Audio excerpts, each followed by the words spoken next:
I'm going to create this scene in Blender in 8 minutes in real time. I'll start by deleting the default cube and the light. And afterwards I will open another window and I will go to the asset browser. Here I'll browse down to a library that's called Apocalyse. It's a kit from Big, Medium, Small. I'll put a link in the description. Here I'll find the things that I'm going to use for the scene. It's going to be a really basic scene today. I'm going to take some structures that has been destroyed. It's going to be in the background.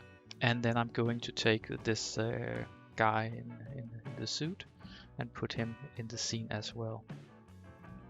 It also always takes a little time to load. In the meantime, you can see some pictures from Big, Medium, Small from the page of some of the characters. There you go. Yes, now we have the guy in the scene and I'm going to rotate him. Just press R on your keyboard.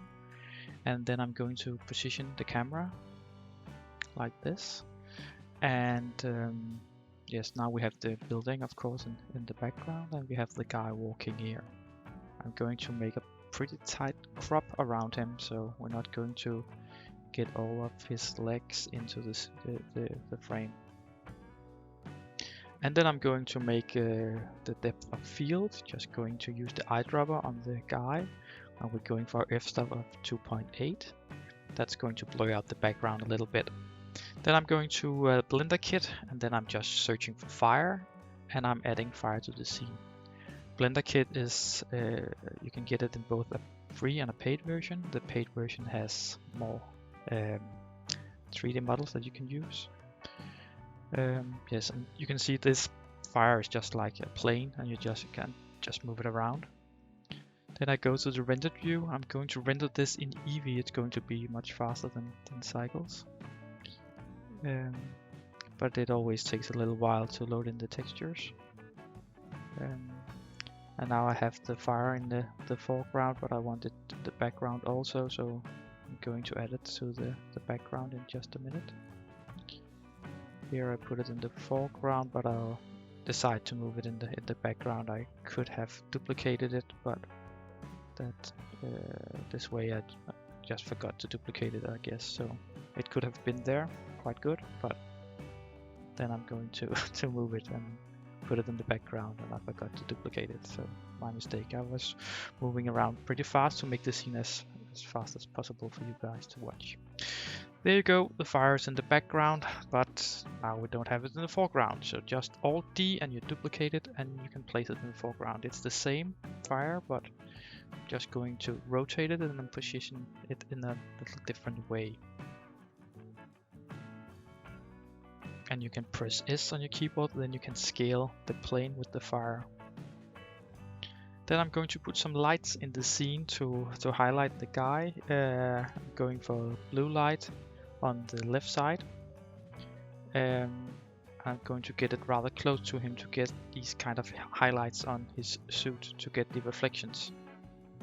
I'm going to add some fog to the scene in a little while, so I'm going to put a little blue light on him to start with, and some orange light on the right side, just to illustrate the fire, the light from the fire coming there.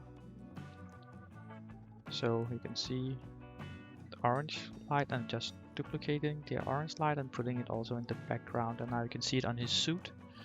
On the right side he's got a little orange shine, and he has the blue shine on the other side. So that's it. And then I'm going to add a cube, and this is going to be the fog in the scene. So just scaling the cube to fill out all the lights and the camera and the guy.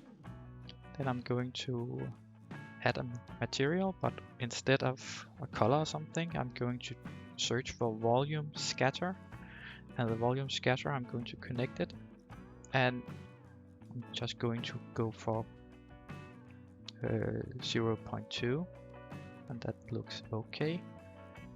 But you can mess around really with the settings here. I found that it was okay, but I wanted a little bit light coming to his face so we can actually see his face, so it's not in shadow. So I just added a spotlight, and the spotlight is kind of trying to hit him in the face, so we can see that there's someone in there, so it's not like a robot or something walking there.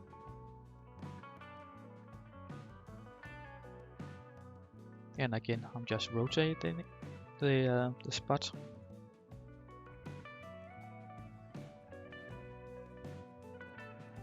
And now the scene is almost there. And it has taken less than 6 minutes since I started. And I'm just going to render it. Going to render it in Eevee, and you can see that's pretty fast. This is real time also. So everything you see here is real time. And I'm going to the compositing. So we actually have the render right now. And I'm going to change some of the things in the render. It's a little bit too bright, you can see. So we're just pumping up the contrast in the image. This is also something that you can do with Photoshop if you prefer that way, but it's possible here also. Then I'm going to add some lens distortion, and that's going to blur or to add some blur, especially to the edges. That's coming right now. The other thing is just giving a little bit of colors to the highlights, and there you go. Then you get this blurred, you can say zoom kind of thing, destroyed lens thing, I don't know, but it just adds a little more to the scene.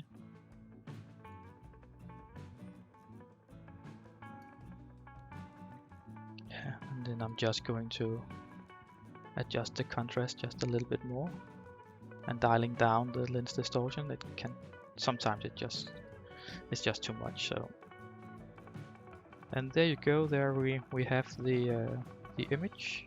It was around 7 minutes, a little more than 7 minutes from we started to getting this image. So that's the power of using add-ons in Blender. And now that I have your attention, you will please check out some of my other videos. You could perhaps learn something or get inspired to making your own content. So check out some of the other videos on my channel.